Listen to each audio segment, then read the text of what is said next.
lazima tuweze kupambanua. Wokovu haukamiliki kwa sababu mchungaji wako amejazwa Roho Mtakatifu. Sio kweli. Wokovu unakamilika kwa sababu umezaliwa mara ya pili katika Yesu Kristo. Yes. Peke yake. Hatuokoki kwa sababu tunasali dhehebu fulani. Tunaokoka kwa sababu tumetubu dhambi zetu na tukamwamini Kristo kama Bwana na Mwokozi wa maisha yetu. Oh yes.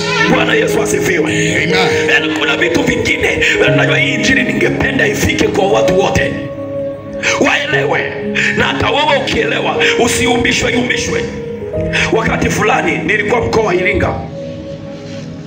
Iringa, akaja dada moja akaniambia, Israeli ujambo? Nikamwambia sijambo. Akaniuliza umeokoka?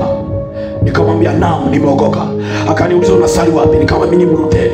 Akaniambia Mluteri waokokaki. Unajua nilimtazama. Unajua kuna watu wanalishwa matango poli. Unajua soma Biblia mwenyewe, usikusubiri kusomewa.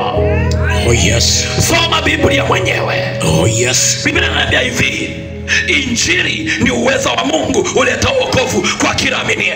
Kwa Myunani kwanza, kwa Mluteri pia, kwa Pentekoste, kwa nani? Ni uwezo wa Mungu uleta wokovu kwa kila aminiye. Oh yes. Nazungumza Warumi, injili ni uwezo wa Mungu uleta wokovu kwa kila. Awe ni Mpare akiamini anaokoka, awe ni Masai akiamini anaokoka, awe ni Mchaga akiamini anaokoka, awe ni Msukuma akiamini anaokoka, awe ni Mchina akiamini anaokoka, awe ni Mwarabu akiamini anaokoka.